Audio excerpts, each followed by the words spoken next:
pour bien commencer cette journée, on va rendre hommage, en tout cas on va évoquer la littérature de genre, et pas n'importe laquelle, à savoir le roman noir et ses différentes variétés, en compagnie de nos invités qui justement vont montrer chacun une certaine variété du genre, et voilà, vous allez découvrir toute sa richesse si vous ne la connaissiez pas, mais ça je ne crois absolument pas si vous êtes présents ce matin ici, Palais du Gouvernement.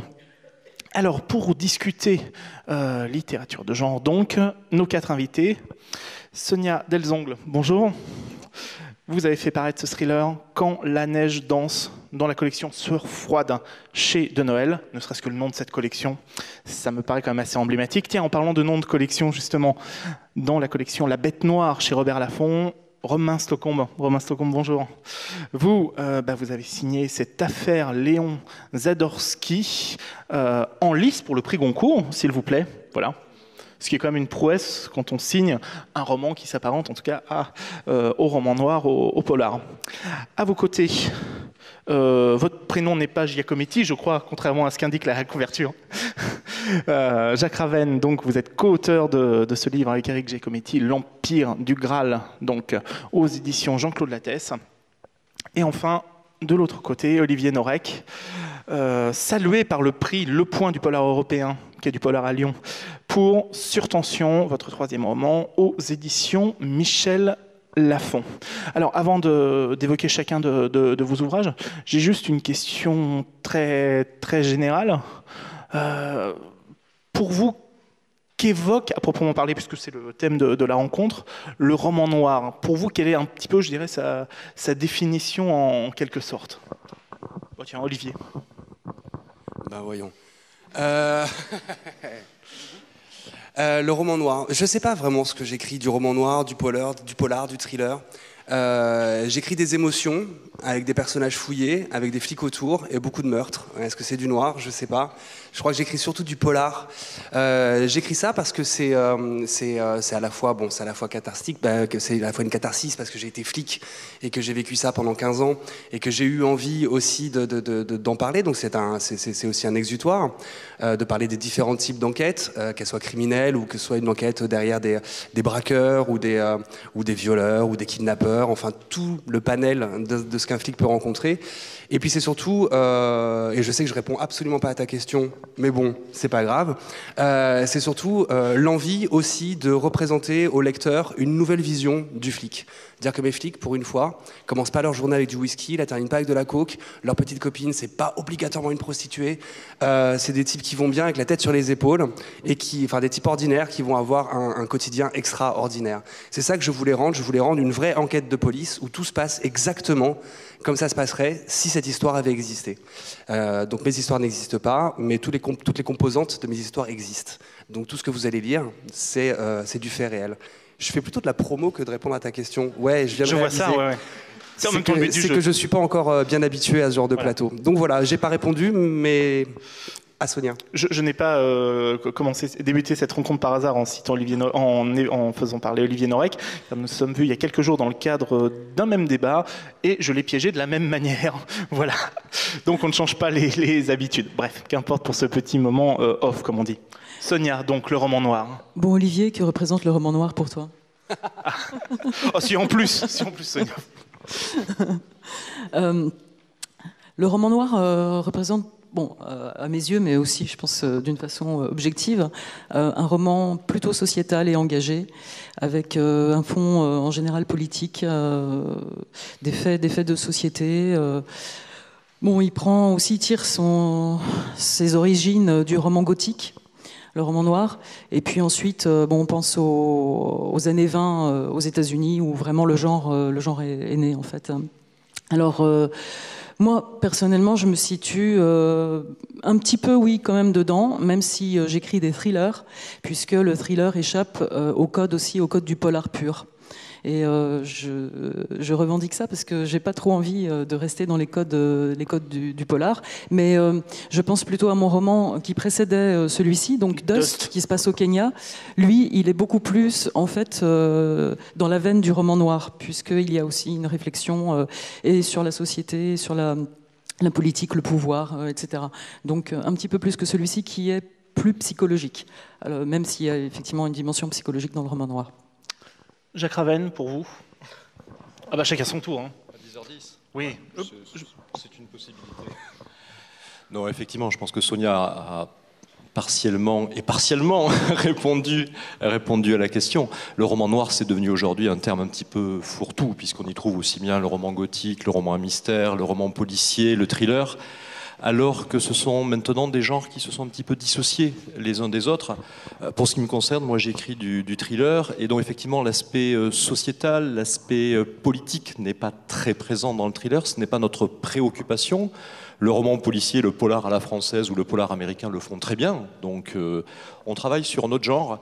Je crois que le thriller, lui, il revendique le mot noir dans une particularité, c'est qu'il va toujours mettre l'accent sur, non pas forcément l'enquêteur, qu'il soit flic ou qu'il soit autre chose, mais au contraire sur celui qui commet le meurtre.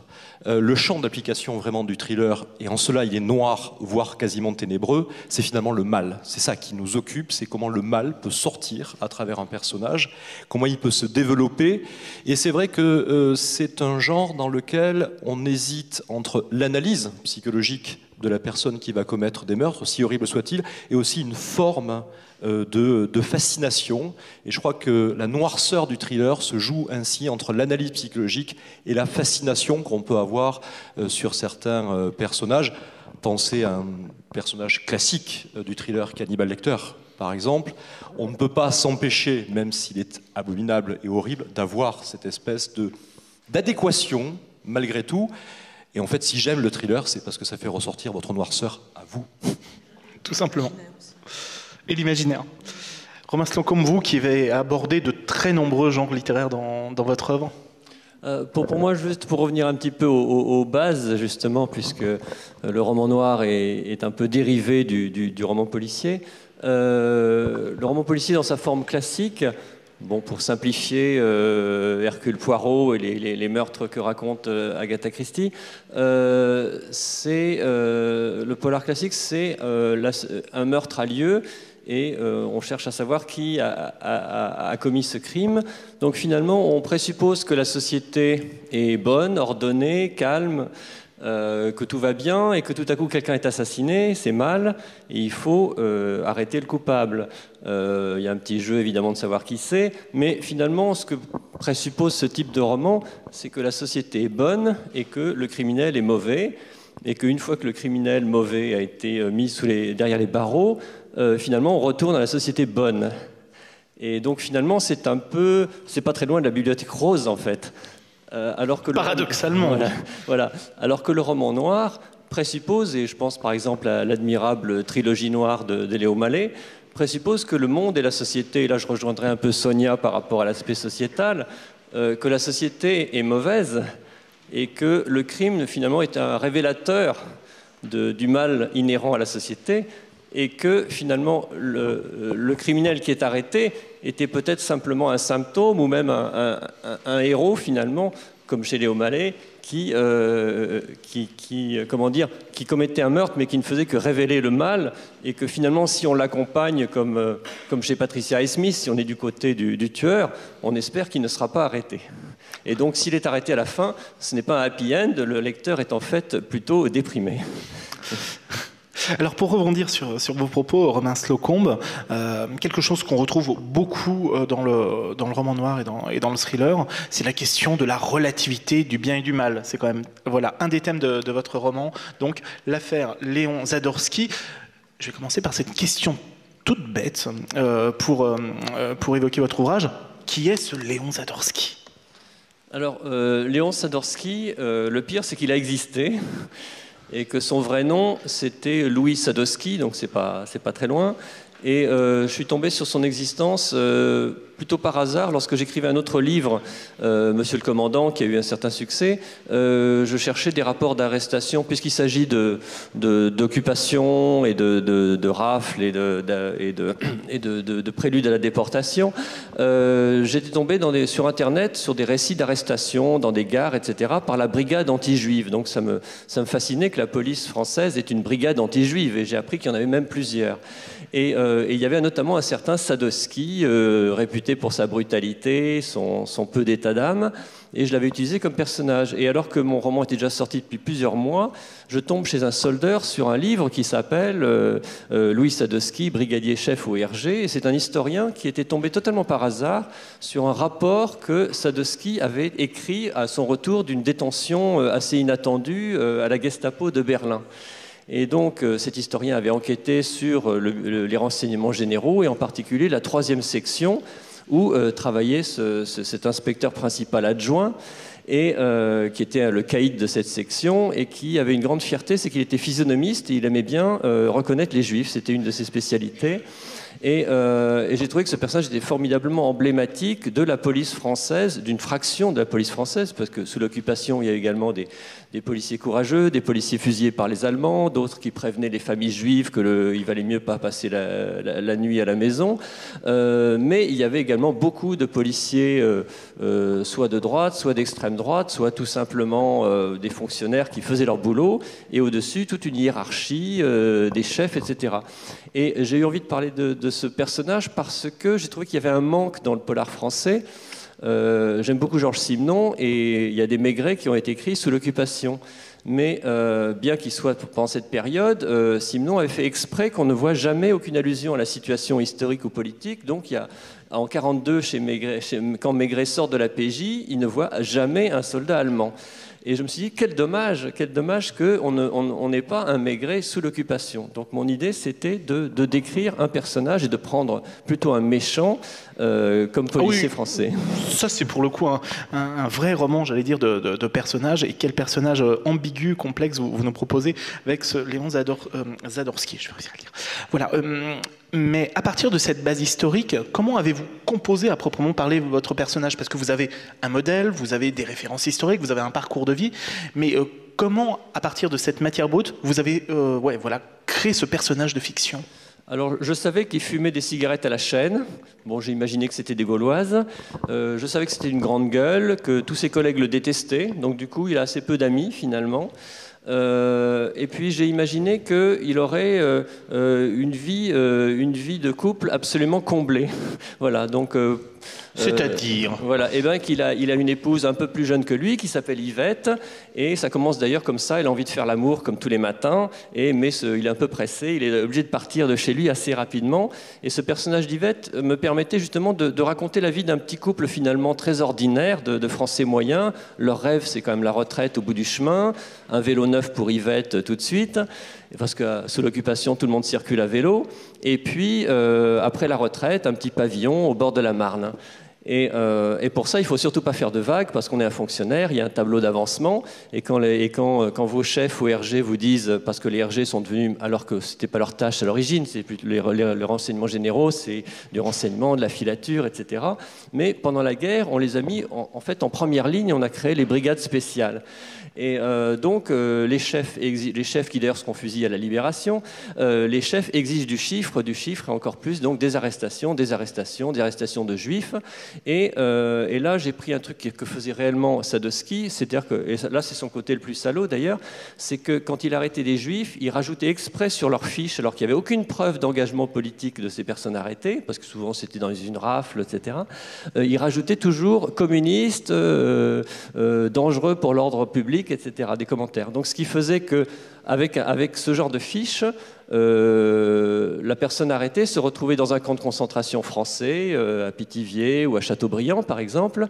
Si c'était vraiment un juif, les juifs exclusivement, Drancy c'était que des juifs, et que ceux qui étaient à Drancy, allaient partir pour Auschwitz bientôt. Et ceux qui étaient dans les autres camps, finalement, avec ce genre de notation, ils étaient en priorité désignés comme otages. Et tout le problème du terrorisme dont je parle là-dedans, c'est que les terroristes, donc les résistants en fait, étaient très peu populaires en 1942, parce que Hitler avait dit que pour une vie d'un soldat allemand, entre 50 et 100 Français doivent être exécutés. Et donc, on préparait des listes parce qu'il suffisait qu'il y ait un attentat pour qu'il faille fusiller tout de suite 20 personnes. Et si la police française ne trouvait pas les coupables, 2 ou 3 semaines plus tard, 20 personnes allaient être fusillées de nouveau. Voilà. Donc, c'est ces personnes, finalement, que préparait Sadorski. Alors, Sadorski lui-même va être, j'allais dire, rattrapé par ceux qu'il sert, en quelque sorte. Oui, parce qu'au début de l'histoire, et là je me base sur la réalité, mon personnage est arrêté par la Gestapo, il passe 5 semaines extrêmement inconfortables en Allemagne, au dépôt de la Gestapo, enfin de la préfecture de police de l'Alexanderplatz, au centre de Berlin. Et là, il n'est pas torturé, c'est pas du tout ça. C'est plutôt des méthodes psychologiques, et c'est le côté un peu kafkaïen du roman, c'est-à-dire qu'on lui fait miroiter une libération prochaine, mais en attendant, il passe des sales quarts d'heure dans la prison. Comme il est un peu salaud, il dénonce quelqu'un, il dénonce un juif. Et puis, souvent, on le menace, on dit vous allez passer à la guillotine, on va vous couper la tête, parce que c'était souvent la guillotine en Allemagne aussi, ou alors vous allez finir votre vie en camp de concentration. Et finalement, un haut fonctionnaire de la Gestapo va lui proposer d'abord d'espionner certaines personnes à son retour à Paris, de trouver une femme en particulier qu'il connaissait parce qu'on la soupçonne de faire partie du réseau communiste de l'Orchestre Rouge, et puis aussi finalement d'être un des hommes de la Gestapo au sein de la préfecture, ce dont il va d'ailleurs, le vrai Sadorski s'était beaucoup vanté à son retour, il dit moi j'ai l'oreille de la Gestapo, etc. Et surtout accélérer le travail de voie publique pour suppléer, parce que c'est l'époque où on prépare la grande rafle du Veldiv, mais les Allemands savent que beaucoup de Juifs passeront à travers les mailles du filet, et donc on a besoin de ces brigades de voie publique pour arrêter tous ceux qui sont les électrons libres, ou même des parfaits innocents. Et donc là, en plus, on rentre véritablement dans l'intrigue et dans ses multiples ramifications. Par ailleurs, on peut aussi parler de romans historiques concernant votre ouvrage, Romain Slocombe. Justement, vous avez fait face à une riche documentation pour rendre cet univers crédible, pour qu'on ait vraiment beaucoup de détails. Mais comment trouve-t-on, c'est une question que je pose souvent quand on décrit une époque très précise, l'équilibre entre la reconstitution et le récit à proprement parler? À quel moment sent-on que la description de période, de lieu, etc., est trop présente ou pas assez? Comment on trouve cet équilibre? C'est un peu difficile, c'est un peu comme si vous me demandiez, le point d'équilibre pour tenir sur son vélo, mais on fait ça un petit peu à l'instinct, mais c'est vrai qu'il faut d'abord une grosse base documentaire, mais ça ne veut pas dire que je lis des tas de livres avant de me mettre à écrire, c'est-à-dire que je lis 2 ou 3 ouvrages principaux sur la question, notamment les ouvrages de Jean-Marc Berlière, qui est un historien de la police française, et puis des récits aussi. Je travaille beaucoup avec des récits des journaux intimes de gens sous la période concernée, par exemple, pour avoir justement des atmosphères, l'atmosphère du métro. Là, c'est raconté par un Polonais qui résidait à Paris à l'époque, Andrzej Bobkowski.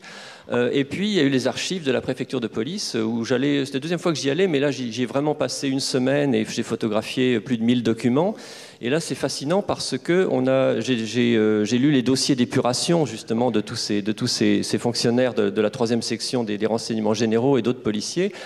Et là, c'est extraordinaire parce qu'on apprend beaucoup sur le vocabulaire, parce que comme ce sont quelquefois des transcriptions de procès, etc., devant les commissions, donc il y a souvent des flics qui témoignent contre un autre flic. Et donc, comme souvent il y a des rivalités, donc souvent on enfonce le voisin pour se disculper soi-même. Et donc il y avait pas mal d'expressions policières. Et puis aussi, j'ai lu les mémoires de certains grands flics de l'époque, comme le commissaire Marcel Sicot, qui d'ailleurs raconte des scènes extraordinaires de la débâcle et du bombardement d'Étampes en juin 40. Et puis là-dedans, je lance mes personnages, et une fois que moi j'ai l'impression de connaître la topographie des lieux, que je connais le vocabulaire des gens, là je lance ma fiction, parce que c'est quand même un ouvrage de fiction. Aussi pour les besoins pour le lecteur de découvrir cette période, de découvrir ces lieux, se pose la question de la langue. Est-ce qu'on écrit, à votre avis, de la même manière un roman contemporain? On choisit la même langue que pour un roman dit à base historique? Alors je ne sais pas si c'est dû au fait que ce soit historique ou pas, mais c'est certain que je fais attention au vocabulaire. Enfin, quand on voit un film style Luc Besson ou au Moyen-Âge, les gens parlent comme dans les cités de banlieue, ça ne va pas exactement. Donc j'essaie évidemment de voir le vocabulaire des flics de l'époque, et puis je lis aussi des romans de l'époque, écrits à l'époque. Donc j'ai relu des Léo Malet, par exemple, dont les premiers qu'il a écrits se passent à l'époque de la guerre. Je vois aussi des films de l'époque. Je lis des textes de l'époque pour justement essayer de ne pas faire d'anachronisme de langue. Et puis, vers la fin, il y a les gangsters de la rue Lauriston qui apparaissent. Et donc là, j'ai travaillé avec des dictionnaires d'argot, en fait, absolument fascinants. Et selon les gangsters, en fait, certains parlent d'un argot plus prononcé que d'autres. Donc j'ai essayé aussi de faire des variations à l'intérieur de l'argot des uns et des autres. Puis d'autres, certains ont l'accent du Midi. Enfin, je pense qu'il faut que dans les dialogues, ce soit le plus naturel possible. Et aussi, il faut dégraisser, il faut pas bavarder non plus.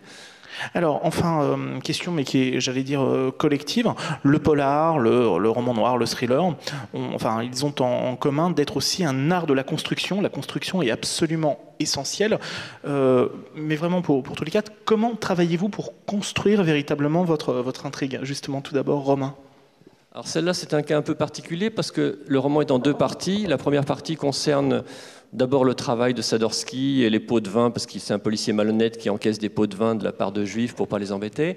Sa détention à Berlin, donc tout ça c'était assez réaliste, basé sur des éléments réels. Et après j'ai imaginé, en fait c'est très curieux, c'est que je suis tombé, lorsque j'étais à la préfecture de police, j'ai demandé à ce qu'on me monte des fiches de surveillance et là il y en a des milliers, et en me basant espérant tomber sur des familles juives. Donc j'ai pris en fait toutes des femmes jeunes, toutes arrêtées ou surveillées en 41-42. Comme il y avait leur date de naissance, on voyait l'âge, et puis avec des noms juifs. Et en fait, par erreur, le premier dossier qui m'est arrivé, c'était des deux Alsaciennes. Mais par contre, leur histoire était fascinante. Elles avaient un dossier assez épais parce qu'elles couchaient, c'était deux filles très jeunes, deux sœurs qui habitaient dans les beaux quartiers avenue Kléber, et elles avaient des activités sexuelles extrêmement intenses avec les soldats allemands. Et donc elles avaient un gros dossier à cause de ça, et ça m'a fasciné. Donc j'ai imaginé au début que mon personnage tombait sur ce dossier, et qu'après, à son retour de Berlin, il apprenait, en se mettant au courant de ce qui s'était passé en son absence, il apprend par hasard que l'une des deux a été retrouvée morte sur le chemin de fer de banlieue près de Saint-Denis. Et donc du coup, ça me permettait moi de faire le lien entre le tout début du livre et de reprendre une enquête au milieu, et donc d'essayer de lier ça et d'utiliser le fait qu'il est resté à son retour, les policiers de la Gestapo, j'ai remarqué ça dans le récit de Sadorski, sont revenus pour une semaine à Paris avec lui. Donc là, il risque d'être réarrêté. Et donc j'ai pris, juste après, cette semaine, qu'est-ce qui va se passer? Il va enquêter, il va faire cavalier seul pour s'ériger d'ailleurs en justicier pour essayer de retrouver l'assassin de la jeune fille. Et puis après, finalement, les choses se mettent en place et on ne sait jamais. Moi, il y a des écrivains...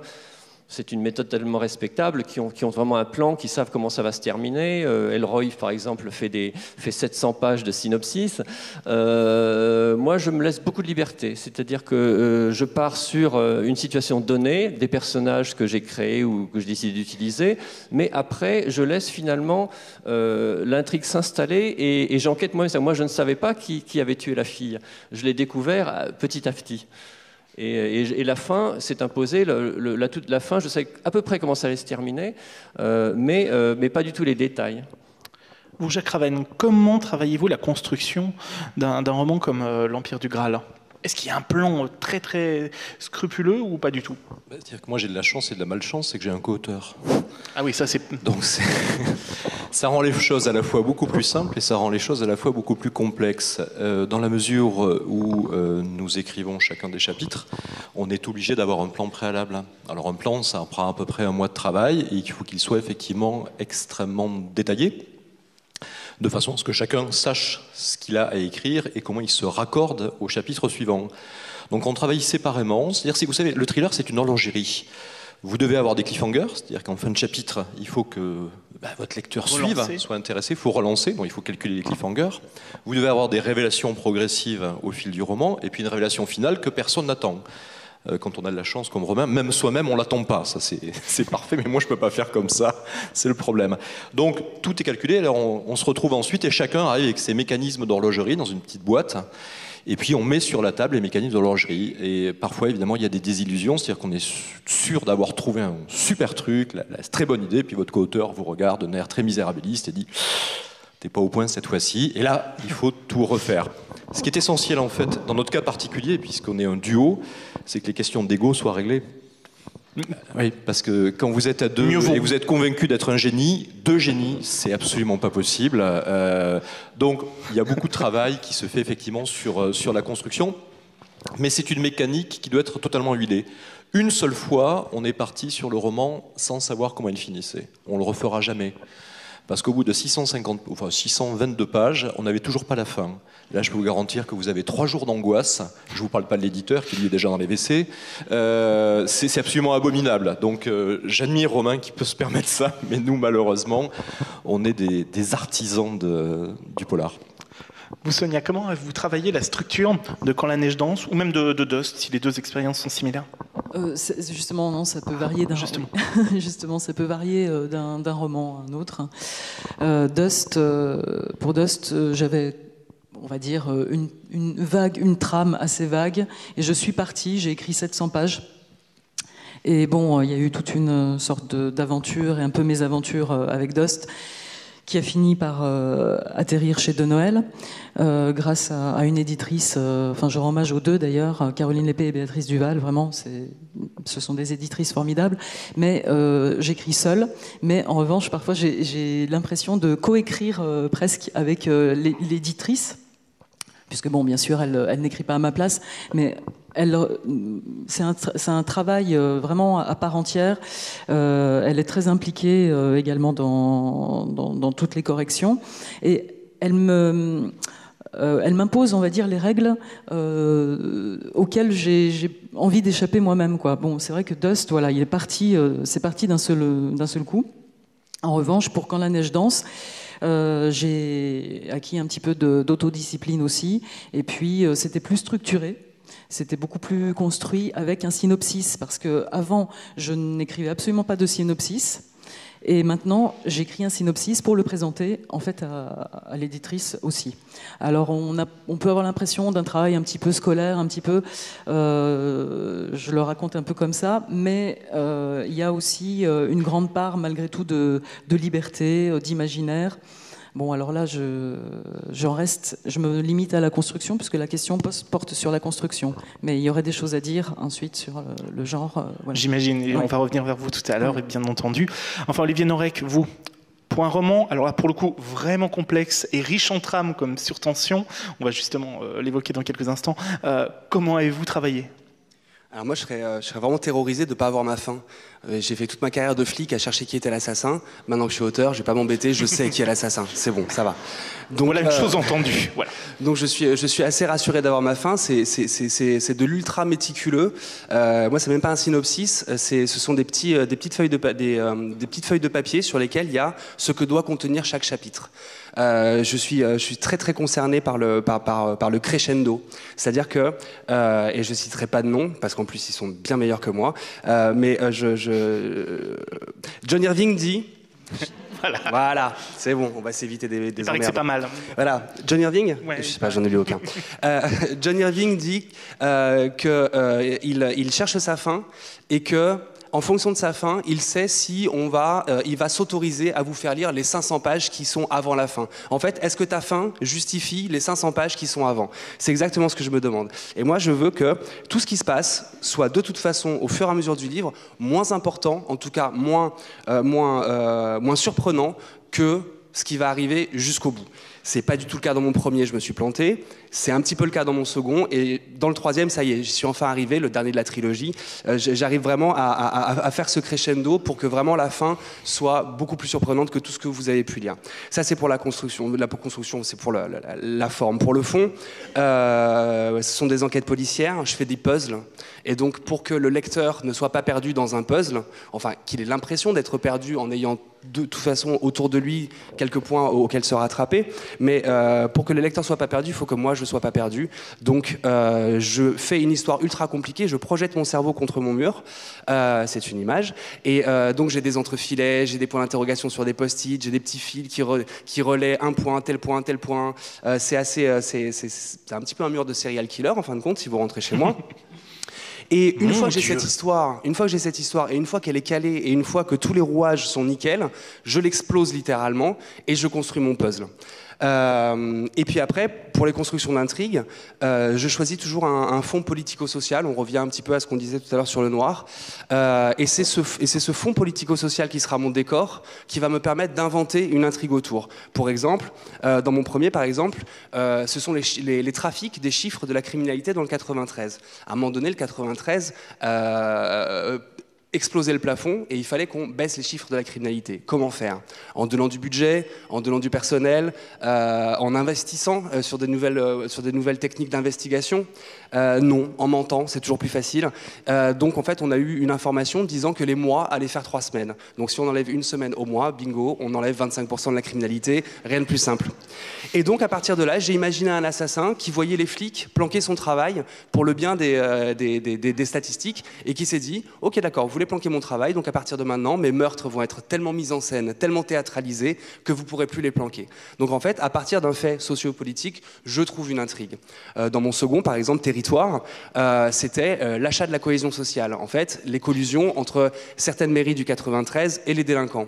Et donc j'ai inventé une maire qui se fait littéralement racketter par les dealers et par les caïds de la cité, qui vont lui demander une somme d'argent tellement importante qu'elle ne va pas pouvoir la donner et qu'elle va donc inventer une émeute dans sa ville, puisqu'il y a des budgets spéciaux délivrés aux mairies quand il y a un début d'émeute, parce que c'est toujours plus facile de donner un petit peu d'argent aux caïds, je sais pas, 30 000, 50 000, 100 000 euros, plutôt que de réparer les millions et les millions que coûtent des émeutes. 21 millions d'euros, c'est le prix qu'a coûté les émeutes de Londres. 15 millions d'euros, c'est le prix, en gros, qu'ont coûté certaines émeutes de Paris. Donc effectivement, c'est mieux de les tuer dans l'œuf. Donc j'ai imaginé cette maire qui allait inventer des émeutes dans sa propre ville pour récupérer du pognon, en gros le braquage idéal. Et dans Surtension, à nouveau un fait de société, j'ai réalisé, mon Dieu, j'enfonce des portes ouvertes, j'ai réalisé tout seul la pauvreté de la justice et du milieu carcéral et l'état des prisons en France. Et donc, je me suis dit que j'allais mettre en place une évasion de prison pour parler des manques et des problèmes du milieu pénitentiaire. Et pour faire cette évasion, j'ai inventé aussi le braquage de la salle des scellés du tribunal de grande instance de Bobigny pour parler de la pauvreté de la justice. En fin de compte, ce sont mes faits de société qui vont me permettre de trouver une intrigue. Une fois que j'ai mon intrigue, je l'explose pour que ça devienne un puzzle. Et à la fin, donc le crescendo, tout ça, j'ai tout dit. Ouais, j'ai tout dit. C'est bon. C'est bon pour moi. Merci. Oh non, vous n'avez pas tout dit, Olivier Norek. Justement, parce qu'à partir de ce constat, de ce que vous venez d'évoquer, justement, et c'est tout l'art du romancier que de mêler de nombreuses trames, de nombreuses intrigues, à travers justement voilà, un roman comme Surtension, qui nous plonge dans l'enfer carcéral, mais pas seulement. Enfer carcéral, tout de suite la formule cliché. Oui. Oh. Bah, vous en êtes pas loin, hein. Vous savez, l'état des prisons, enfin surtout l'état des prisons parisiennes, marseillaises et toulousaines est assez catastrophique au niveau de la surpopulation, au niveau de la violence. Ça, je pourrais en faire des heures. Et c'est un sujet qui m'intéresse énormément, à tel point que j'ai oublié votre question.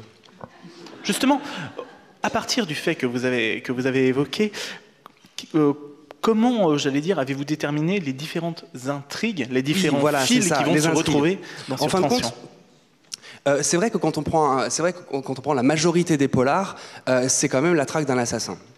Et en tant que flic, j'ai enquêté sur beaucoup de choses et essentiellement sur autre chose que la traque des assassins.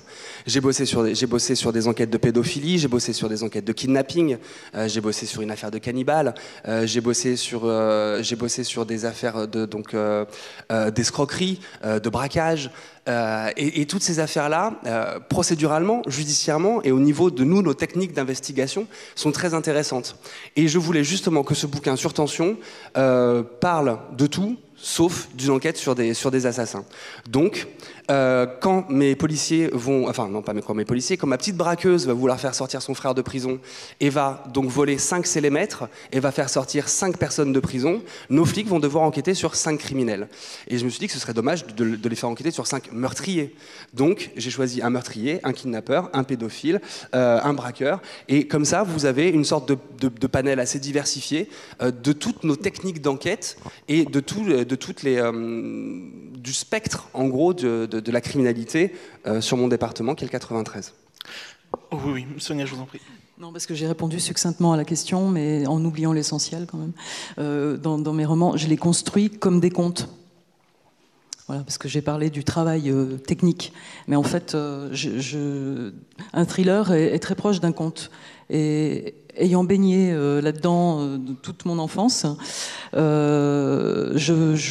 je veux tordre le cou à la réalité à partir justement de faits sociétaux, de faits divers, puisque dans Dust, je suis partie du massacre des albinos en Afrique, et puis Quand la neige danse, je suis partie cette fois d'un fait divers qui s'est passé en Californie. Bien réel, avec effectivement des poupées qui ont été envoyées à des familles de façon anonyme.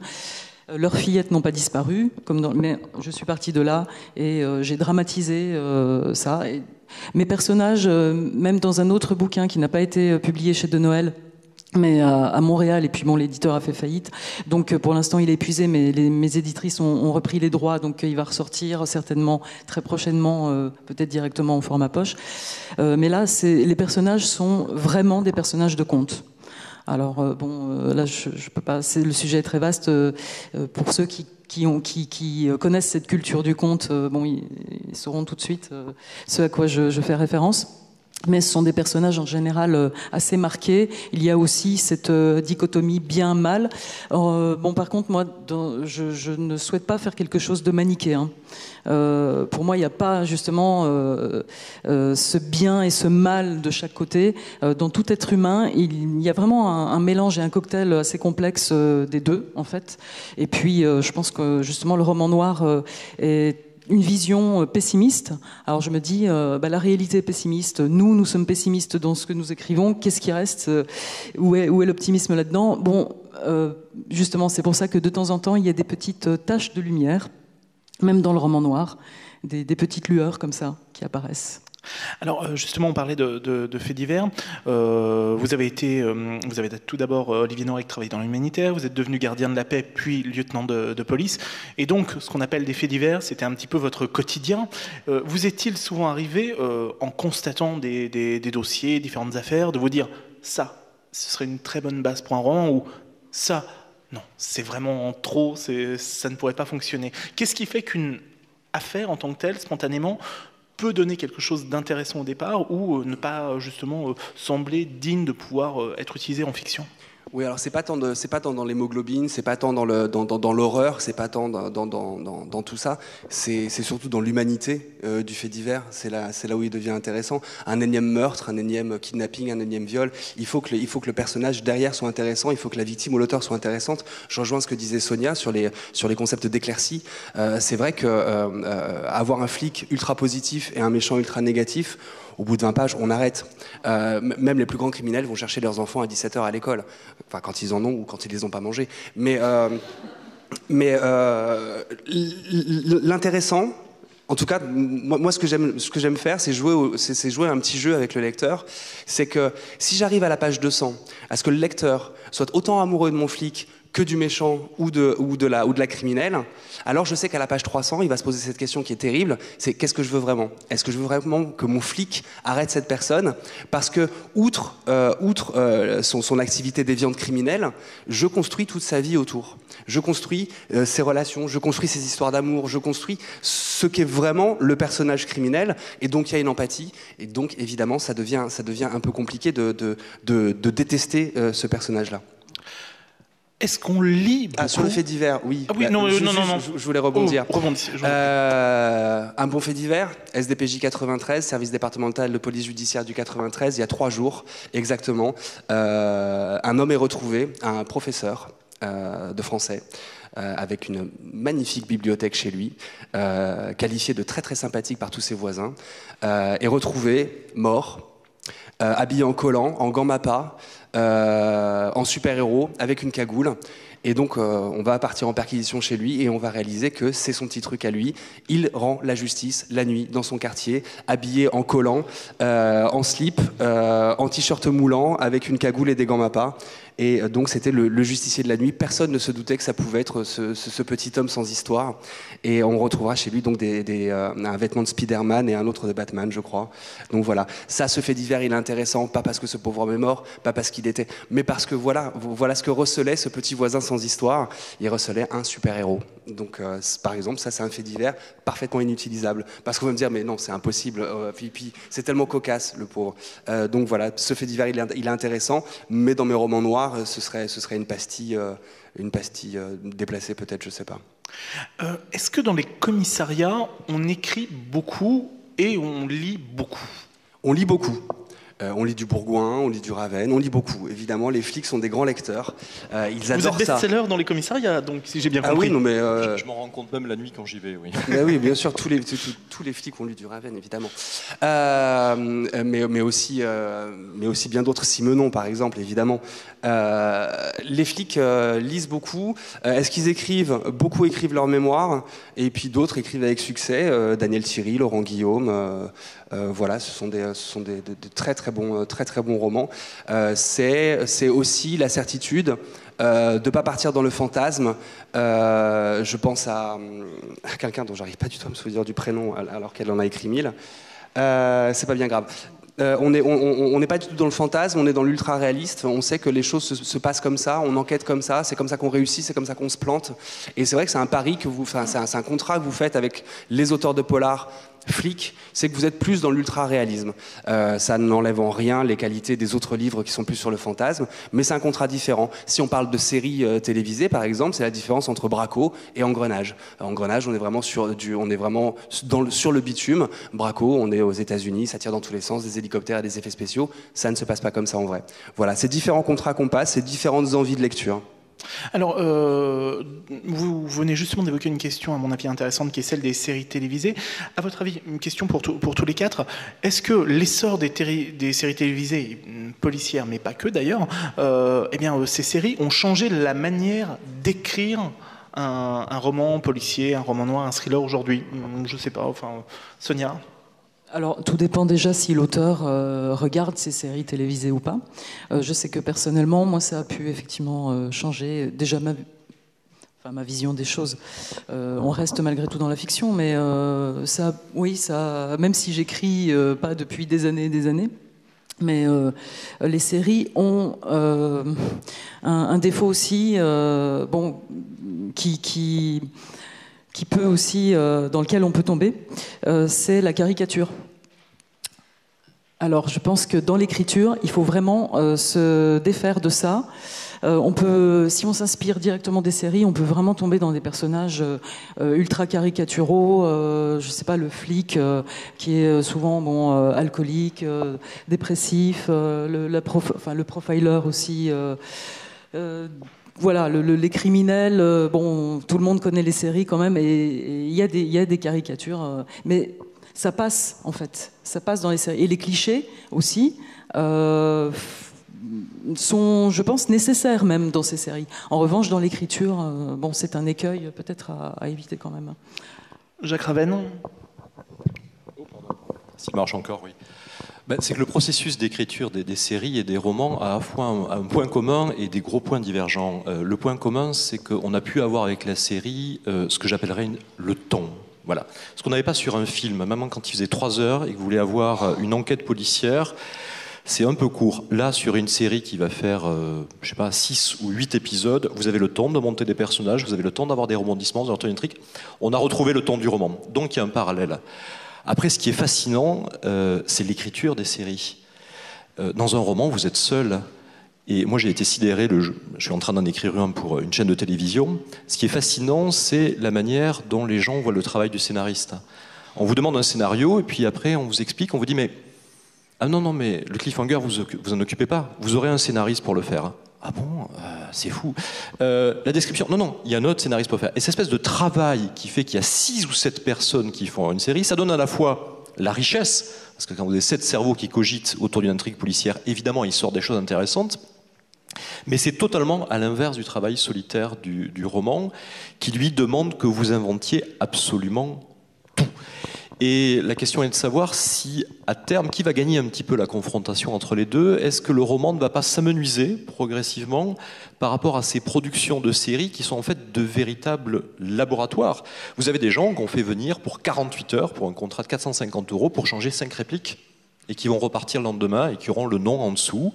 Là, vous avez une industrialisation de la création.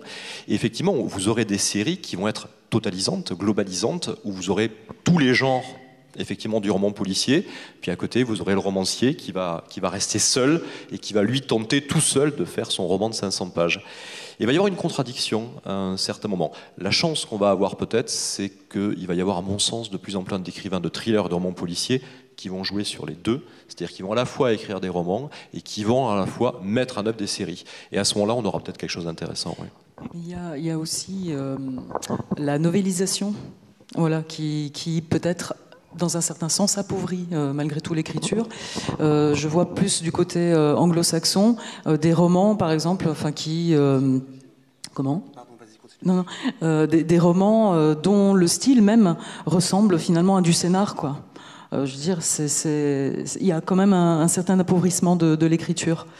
Bon, je suis en train, personnellement, aussi de novéliser quelque chose, donc, mais j'essaye justement d'apporter un plus aussi à ça, parce que j'ai lu des novélisations, voilà, puis c'est une écriture, effectivement. Bon, je n'ai jamais écrit de scénario, personnellement, mais j'ai lu, voilà, certains thrillers même, je me disais, là, j'ai l'impression de regarder une série télévisée.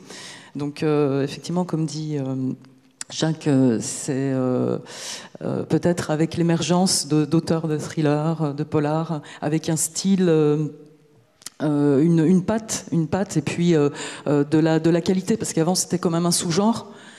Maintenant, le thriller et le polar ils sont passés dans un genre à part entière. Olivier, la série télé, c'est quelque chose qui vous tente peut-être d'ailleurs, potentiellement ? Ouais, j'ai l'impression qu'on fait tous la même chose. Hein. Moi aussi, j'ai quelques séries et quelques téléfilms en cours et un film aussi.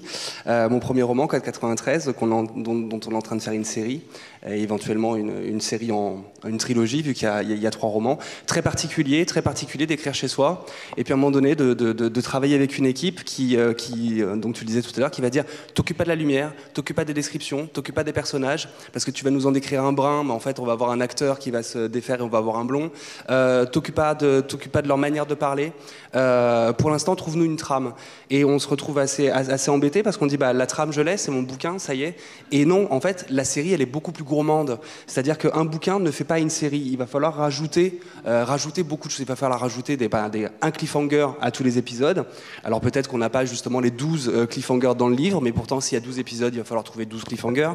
Donc c'est assez particulier. Et le réalisateur en fait, quand on écrit, on invente les lumières, on invente les images, on invente les odeurs. Et là, le réalisateur te dit, tu t'occupes plus de ça. Occupe-toi de l'histoire, l'image, l'atmosphère, l'ambiance, c'est moi qui m'en charge. Donc on vous enlève une partie qui est la partie atmosphère. Et quand on enlève la partie atmosphère du roman noir, qui est un roman d'atmosphère, c'est très compliqué. Donc il faut avoir une très très bonne entente. Et sur les constructions, est-ce qu'il y a un rapport entre est-ce qu'il y a une influence de la série par rapport au roman? En tout cas, il y en a une chez moi. Sur cette trilogie-là, j'ai suivi à peu près les constructions des séries, c'est-à-dire que, en tout cas, la base, je sais que dans un premier roman, on ne connaît pas vraiment encore les personnages, donc c'est pas la peine de les faire tout de suite s'aimer, se déchirer, quand vous pensez faire une trilogie, hein, s'aimer, se déchirer, se trahir, il faut une enquête très très forte. Dans le second roman, l'enquête peut être moins forte, c'est pas ce que j'ai fait, mais là pour le coup c'est le temps. C'est le temps de faire aimer les personnages, c'est le temps de leur faire arriver des choses parce que ça y est, le lecteur a une empathie avec eux. Donc là, il devient amoureux des personnages, si vous n'avez pas réussi le coup dans le premier, hein, mais il devient amoureux des personnages dans le second. Et quand le troisième arrive, c'est le moment de leur faire du mal. Donc c'est le moment de tuer quelqu'un. Et donc dans mon troisième, ça commence, mon flic est chez le psy, et la psy lui dit, vous vous sentez responsable? Et il répond, oui, c'est un membre de mon équipe qui est mort, donc je me sens responsable. Et dès la première page, on sait que quelqu'un de l'équipe ne va pas aller jusqu'au bout de l'enquête.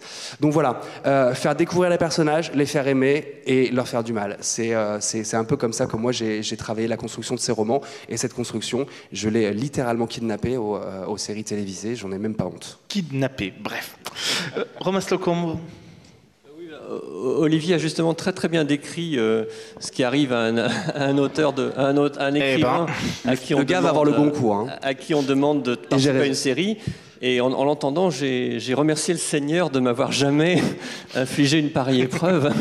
Parce que je déteste, effectivement, j'aurais horreur qu'on me dise non, t'occupe pas de l'atmosphère, t'occupe pas de la couleur de cheveux du personnage, etc. Donc les séries, bon, je suis pas totalement aveugle aux phénomènes qui m'entourent, donc j'en ai vu quelques-unes, mais grosso modo seulement 2 en fait. Twin Peaks, il y a longtemps, qui pour moi était... Vous prenez pas la pire. Hein. Était quelque chose de magnifique, surtout parce qu'il s'est totalement barré, en fait. C'est justement parce que c'est une anti-série, vu qu'il peut se passer des choses absolument hallucinantes, et puis qu'on a même un peu oublié à l'épisode suivant. Enfin, il n'y a pas une véritable logique, mais par contre, il y a une invention, une créativité, et sur le domaine de l'étrange et du fantastique qui est absolument extraordinaire. Et puis une autre qu'on m'avait recommandée, que j'ai vue, qui s'appelle The Americans, parce que comme j'avais travaillé sur l'espionnage soviétique, l'idée de ce couple un peu artificiel implanté aux États-Unis, de Russes qui sont censés faire semblant d'être des Américains, et l'idée assez géniale que leur voisin en face serait un flic de la CIA chargé justement de débusquer les espions. Je trouvais ça drôle, donc je l'ai regardé. Mais pour moi, c'est tout de même, aussi intéressant que ça soit-il, l'antithèse de ce que je veux faire, parce que d'abord, je veux garder une totale liberté, et puis j'ai peur justement que cet esprit série, finalement, donc cette espèce de... soit quand même un appauvrissement, peut-être une manière peut-être trop, comment dire, trop théorique, trop systématique, trop, justement, un petit peu, là, ici une scène de tension, ici ceci, etc., tout un peu décidé à l'avance. Moi, justement, je sais que si je surprends mon lecteur, c'est parce que moi-même, psychologiquement, en travaillant sur mon roman, j'ai cherché d'éviter tout ce qui était cliché. Et souvent, je trouve la bonne idée, entre guillemets, si c'est une bonne idée, mais parce que l'idée que j'avais avant ne me satisfaisait pas, qu'elle était justement un petit peu cliché, et que dans mon subconscient, il y a eu une recherche. C'est-à-dire qu'en fait, toute l'équipe de scénaristes, en fait, ils sont dans ma tête, ça ne sort pas de chez moi. Et je préfère parce que, oui, il y a les problèmes d'ego, puis chacun tient à son œuvre, etc., à sa manière de voir l'histoire. Et quand confronté à un avis différent de quelqu'un d'autre, etc., non, j'aime pas trop. Et même avec les éditeurs, en fait, j'ai la chance de travailler avec des éditeurs qui pointent quelques petits problèmes, choses comme ça, et me donnent des indications intéressantes une fois qu'ils ont lu mon manuscrit, mais ce ne sont pas des gens qui me font changer les choses. Une fois, ça m'est arrivé à la série noire, quand Patrick Rénal a quitté la série noire, qu'il est allé chez Fayard et qu'il a été remplacé par Aurélien Masson. Aurélien Masson a lu mon texte et c'était l'enfer. Je suis parti en courant parce qu'il voulait détricoter toute mon histoire, que je la refasse dans une autre optique. Et quand je lui ai demandé, oui, mais alors tu voudrais que ceci, tu voudrais quoi? Il me dit, ah non, c'est toi l'écrivain. Donc je repartais avec mon manuscrit en lambeaux, et il aurait fallu, pour être publié chez lui, que je le refasse. Donc il n'était pas question, et je préfère travailler avec des grands éditeurs, que des gens qui ont du flair, etc., comme Patrick Rénal, par exemple. Bref, en tout cas, on évoquait la série télévisée dont on dit qu'elle est un petit peu le prolongement du grand roman feuilleton du 19e et début 20e. Justement, vous avez dépoussiéré, en tout cas vous proposez une lecture nouvelle depuis très longtemps avec les aventures de votre héros récurrent Marcasse. Donc voici le dernier épisode, L'Empire du Graal, coécrit donc avec Éric Giacometti. Tiens, je vais prendre une question volontairement un peu le choc des mots, poids des photos. Pour vous, l'écriture d'un roman, Jacques Ravenne, ne serait-ce pas un peu une quête du Graal? J'avais prévenu. Ah non, mais c'est pas un problème. J'ai un petit carnet où je comptabilise le nombre de fois on m'a posé cette question. Vous êtes le 17e, donc ça va. Ça va. C'est parfait. Ça va très très bien. Et le problème, c'est que j'ai toujours pas la réponse. Et ça m'angoisse en revanche beaucoup plus. Oui, c'est une véritable quête du Graal parce qu'effectivement, il faut que vous trouviez à la fin. Il faut obtenir ça. Et même si on fait, comme on disait, pour certains, des plans extrêmement développés, même si on écrit la fin, il y a toujours un moment où vous avez un doute sur votre capacité propre à arriver jusqu'à la fin et à trouver finalement les engrenages et les fils qui vont fonctionner entre eux. Alors oui, effectivement, ça ressemble à une quête du Graal. Ce qui m'angoisse toujours un petit peu dans cette image, fondamentalement, c'est que la quête du Graal romanesque, hein, depuis Chrétien III, c'est-à-dire depuis carrément le XIIe, XIIIe siècle, en fait, il ne le trouve jamais. Et ça a toujours été quand même une fondamentale angoisse de se dire peut-être qu'à un moment, nous aussi, on n'y arrivera plus. À un moment, ça, c'est des choses qu'il faut parler, mais c'est une métaphore tout à fait classique, effectivement, de l'écriture littéraire. Oui.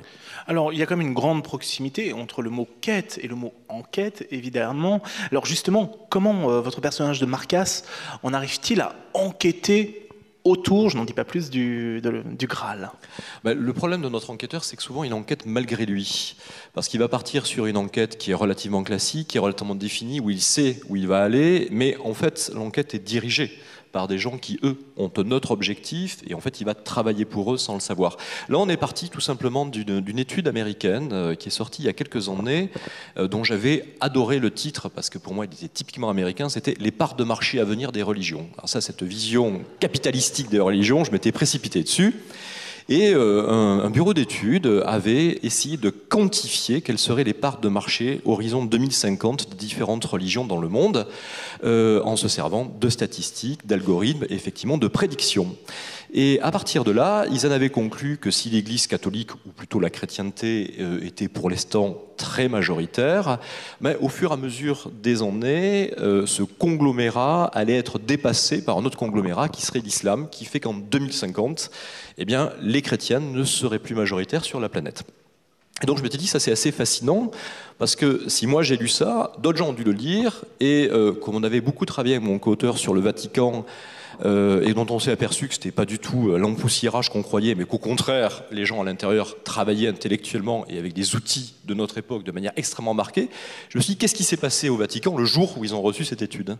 Et donc on s'est mis à étudier, à mettre en place une espèce de petit conclave privé à Castel Gandolfo, à côté de, pas très très loin de Rome, où on réunit les cardinaux. Alors on dit voilà, notre entreprise, on va parler comme ça, là elle a un petit peu du plomb dans l'aile, on va être dépassé par les autres, là-bas il faut faire quelque chose. Alors ils réfléchissent, et puis à un moment il y en a un qui dit mais quand même il y a quelque chose qui est frappant, les églises, bon c'est pas Marks & Spencer, hein, c'est pas Apple, on n'attire pas grand monde. En revanche, là où on est très bon, c'est sur les sanctuaires avec des miracles.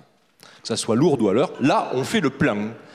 Un petit peu Stade de France, vous voyez. Et là, on se dit, alors à ce moment-là, qu'est-ce qu'on va faire? Puis il y en a un qui a l'idée génie et qui dit, mais attendez, ce qu'il nous faut, c'est une vraie relique, quoi. Alors ouais, là, on a tout. Vous savez, par exemple, qu'avec le bois de la croix du Christ, on refait une forêt aujourd'hui. Il y en a tellement dans les églises que c'est infernal. Je ne vous parle pas des clous, là, on remonte une métallurgie.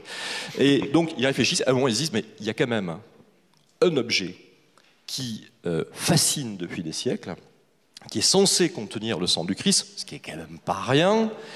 On va retrouver le Graal. Sans évidemment bien réfléchir, c'est quand même un objet littéraire, c'est-à-dire qui n'a jamais fondamentalement existé. Et donc, on va mettre en concurrence un écrivain américain, écrivain de thrillers ésotériques, cherchez pas qui c'est, mais ça y ressemble. Toute ressemblance avec des toute personnages ressemblance, existants. etc. Je veux pas avoir d'ennui. Et le Vatican, qui vont, allez, pour employer un terme vulgaire, se tirer la bourre pour essayer de trouver ce fameux Graal, quitte parfois à l'inventer, quitte parfois peut-être à le trouver. En effet. Mais justement, comment... au départ, sur quoi Marcasse va-t-il être, j'allais dire, interpellé? Sur quoi va-t-il travailler au départ de l'intrigue? Parce qu'il en est très loin au début.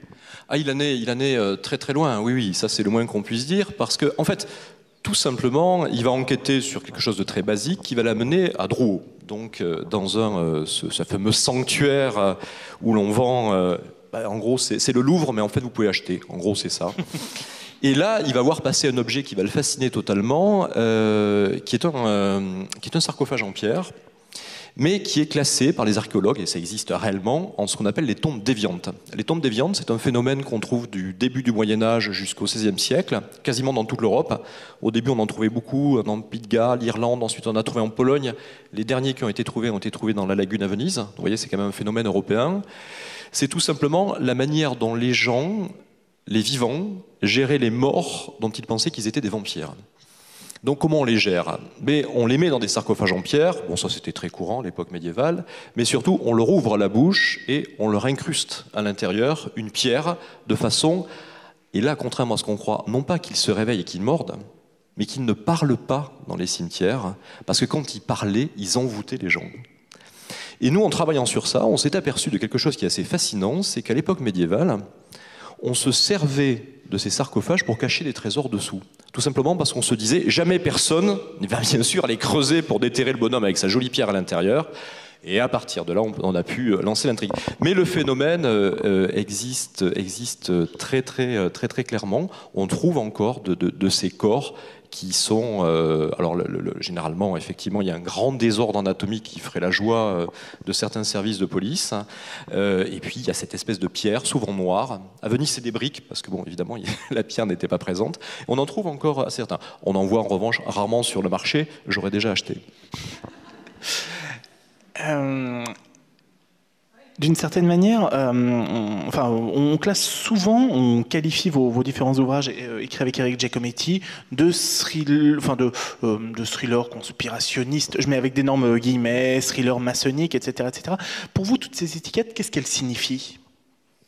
On le qualifie de thriller conspirationniste, ésotérique ou maçonnique. Alors, maçonnique, oui, puisque notre héros Antoine Marcas est flic, ce qui est déjà... Je pense que certains le savent pas mal. Il est franc-maçon en plus. Bon, là, c'est la totale. C'est un sujet que vous connaissez bien en plus, je crois. Oui, il paraît. Le bruit en cours.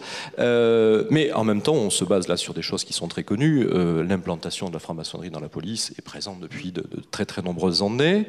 Nous, ce qui nous intéressait, c'est de se dire, voilà, vous avez quelqu'un qui va être confronté exactement à ce que Olivier décrit dans ses romans et a connu dans sa vie réelle, mais qui va avoir cette petite différence, c'est qu'il est censé, je dis bien censé, avoir une éthique autre, vu son engagement maçonnique. Et comment cette éthique-là, qui soit une éthique extrêmement humaniste, extrêmement justement sociétale, va-t-elle réagir? Comment elle interfère quand vous êtes confronté à des choses qui sont assez affreuses et assez terribles? Donc ça, le coup du thriller maçonnique, on l'admet.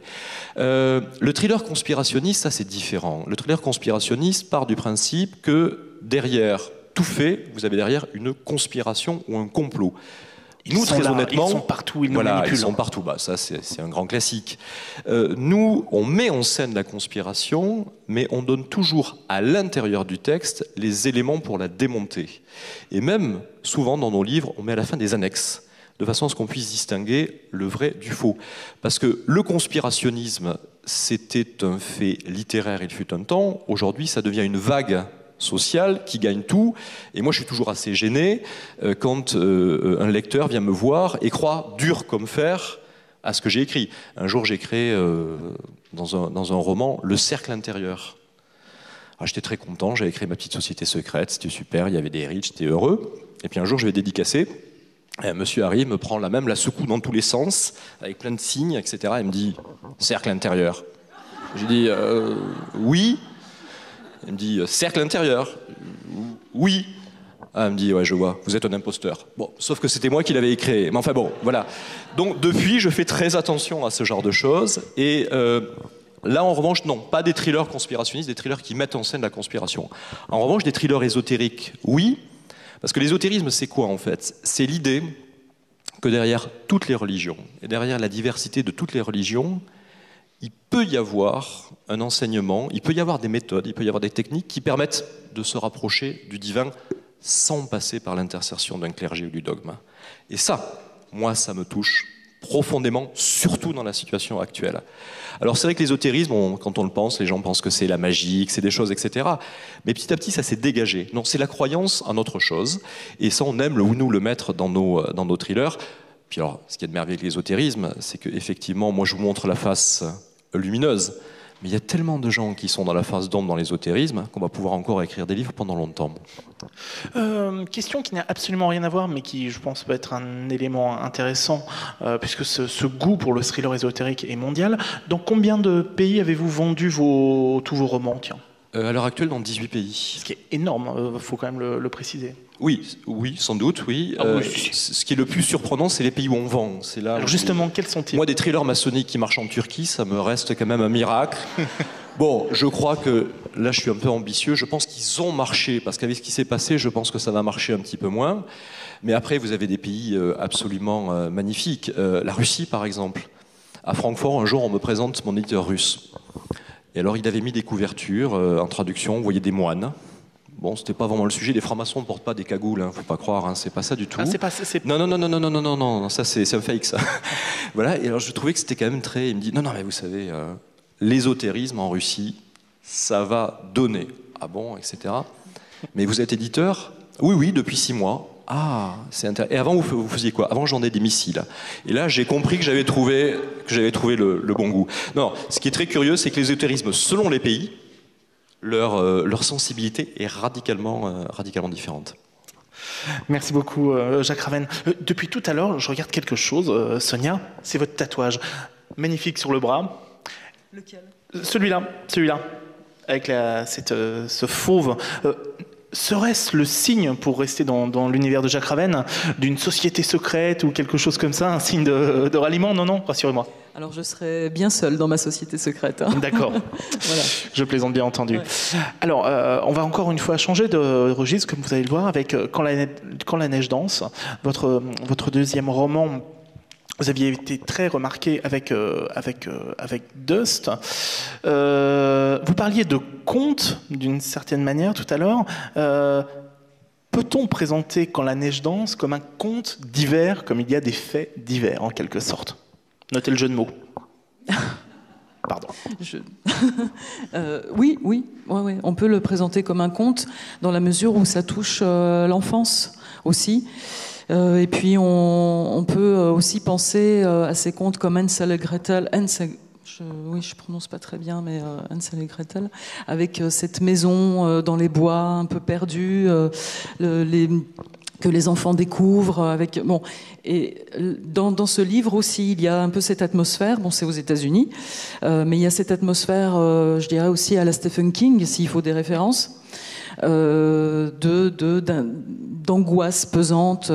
La neige, en plus, renforce cette impression. C'est pour ça, d'ailleurs, que je l'ai ancrée dans une période hivernale extrêmement froide. C'était en janvier-février 2014. Il y a eu un phénomène à ce moment-là important aux États-Unis, et notamment sur le lac Michigan. Les vagues se sont figées d'un seul coup, dans la glace, quoi. Elles se sont complètement gelées. Donc, ce qui a donné des espèces de sculptures de glace hérissées comme ça, et voilà. Enfin, c'est à cette période-là que j'ai ancré ça. Donc, avec les personnages. Je dirais, c'est vrai que ça m'est un peu difficile de parler en ce moment d'un bouquin que j'ai écrit, étant donné que je suis dans l'écriture d'un autre. Et quand je suis dans l'écriture d'un autre, enfin le prochain qui sortira en 2017, qui est aussi un peu la suite des aventures du personnage principal, Anna Baxter. Et tout à l'heure, Olivier, j'étais tout à fait d'accord avec lui en ce qui concerne la trilogie. Bon, moi, c'est pas forcément une trilogie, mais Anna Baxter est née avec Dust. Dust campait un petit peu ce personnage et puis ses aventures. Là, elle est plus en retrait, justement parce que je laisse une part plus importante à la psychologie qu'à l'action. Donc là, on s'attache effectivement au personnage, et puis le roman qui va arriver, son passé éclate, et il y a un rapport très fort avec son père. Donc qu'on découvre en filigrane là. C'est pour ça que j'ai un tout petit peu de mal, parce que voilà, quand je suis dans un roman, mais je suis vraiment complètement dedans, voire schizophrène à certains moments, et voilà. Alors je préfère éventuellement laisser peut-être aux gens le découvrir, mais c'est vrai que c'est pas pour la promo là forcément, mais. Alors, ouais. juste un petit détail sur votre univers. Ouais. Le roman se passe notamment du côté de Crystal Lake. Or, ouais. Selon ma mémoire de cinéphile, ce nom Crystal Lake est le décor emblématique d'une célèbre série de films d'horreur, la série des Vendredis 13. Est-ce que vous êtes une grande amatrice de cinéma d'horreur, ou est-ce un grand hasard, Sonia? Alors, non, là c'est un hasard. On va dire c'est peut-être l'inconscient qui a travaillé aussi, puisque je suis grande amatrice, mais j'ai pas forcément les noms en tête, voilà, de tous ces. Mais c'est vrai que tout ce qui est, plus, je dirais, film sur le paranormal que film d'horreur pur, quoi. Parce qu'il y a vraiment une influence. Encore une fois, c'est en ça où, je le répète, vous avez une variété du genre ici présente qui est assez intéressante. Vous, quand même, cet imaginaire de l'épouvante, du surnaturel, du paranormal, ça fait vraiment partie de vos références, en tout cas. Tout en restant quand même dans le réalisme aussi. Bon, même si voilà, l'imaginaire est très important, et si, comme je disais tout à l'heure, je tords le cou à la réalité en partant d'un fait divers que je façonne, puisque étant également ayant fait Beaux-Arts, j'ai une vision une vision de plasticienne, en fait, une vision de peintre. Bon, paraît-il, mon écriture est cinématographique aussi, très visuelle. Bon, ça, c'est mon influence également du cinéma, puisque j'ai baigné dedans depuis toute petite, avec mes parents qui étaient vraiment de grands cinéphiles, avec la présence très forte dans la famille d'une revue locale, mais qui était culte, Culture Cinéma, justement, avec...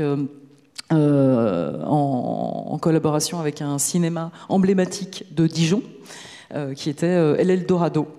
Cinéma formidable. Cinéma formidable, voilà.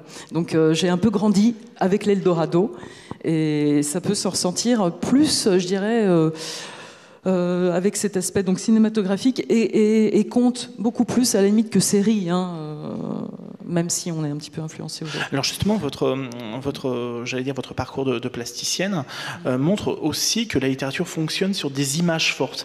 Et là, justement, ce qui pourrait presque être le point de départ du livre, c'est une image. C'est cette réception d'une poupée très particulière. Donnez-nous juste cette image, décrivez-la nous, parce que c'est une image quand même très intense, très forte. Oui, je pars effectivement souvent comme ça de fulgurance visuelle. De fulgurance visuelle, tout à fait. Donc, bon, ça je l'ai lu. Il y avait une vague photo aussi, mais bref, c'est plus les mots qui m'ont donné en fait cette fulgurance visuelle, paradoxalement. Donc c'était dans une petite ville de Californie, ce fait divers qui s'est vraiment passé. Donc 10 familles ont reçu anonymement une poupée qui était le sosie parfait de leur fillette, en fait. Et là, je me suis dit, mais c'est un truc de dingue. Bon, la police locale a quand même été avertie, ils ont quand même mené une enquête, parce que même si il n'est rien arrivé à leurs enfants, c'était quand même un truc un petit peu inquiétant. Et ce qui m'a intéressé, justement, là-dedans, c'était l'ambivalence du message, que j'ai rendu aussi dans mon livre. C'est-à-dire que ça peut être aussi bien rassurant, bienveillant, un cadeau, ce qui était le cas dans la réalité, qu'un message extrêmement inquiétant, ce qui est le cas dans Quand la neige danse. Alors, roman de genre impose parfois personnages et personnages récurrents. Chez vous, il y a une profileuse. Qui est-elle ? Juste décrivez-la nous. Une femme cadra, puisque quand j'ai commencé effectivement à la faire naître, à écrire, j'avais à peu près son âge dans le bouquin, donc elle a entre 42 44 ans maintenant, enfin voilà, elle vieillit aussi, il n'y a pas de raison. Donc célibataire, vivant à New York, d'origine bretonne. Et elle est allée s'exporter, parce qu'en général, bon, moi j'aime exporter mes intrigues, je me sens moins à l'étroit que rester en France. Bon, le troisième, ça sera à cheval justement sur New York et Saint-Malo.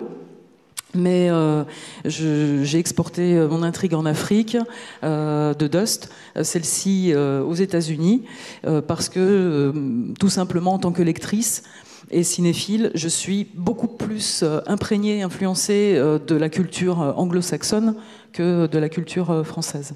Et puis, je ne sais plus ce que c'était que la question. Non, c'était votre personnage de profileuse. C'est quelqu'un qui déteint sur moi à côté, là. Mais justement, un personnage tel que celui-ci... Anna Baxter, oui, c'est vrai. Oui, donc, bon, voilà, célibataire vivant à New York, cadra...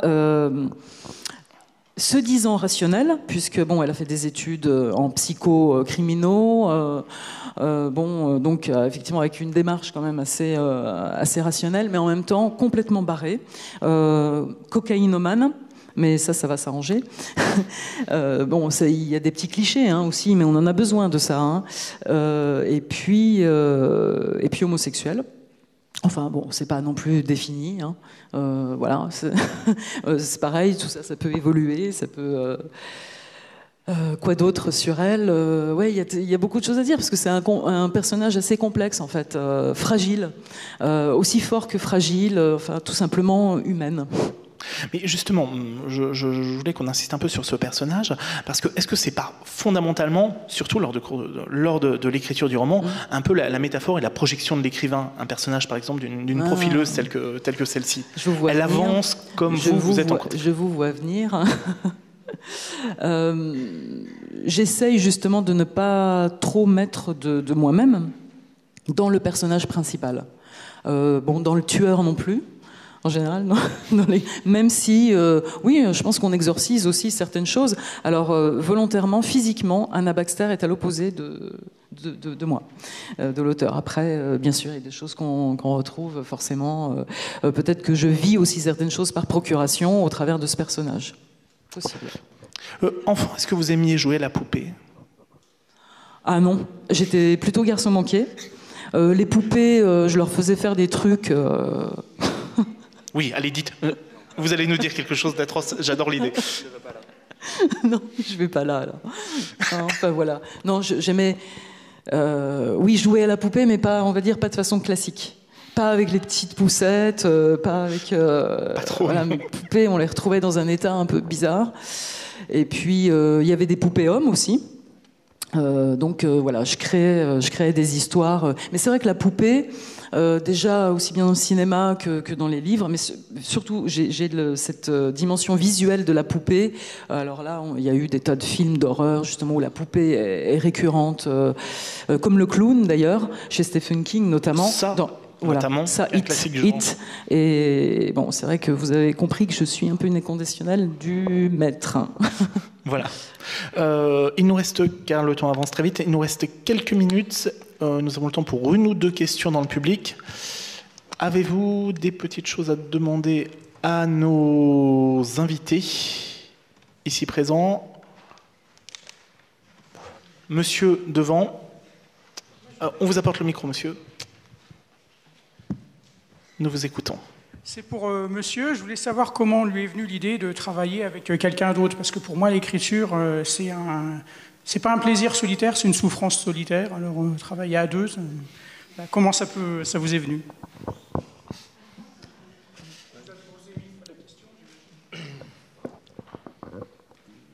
En fait, mon co-auteur, j'étais au lycée avec lui, en classe de seconde.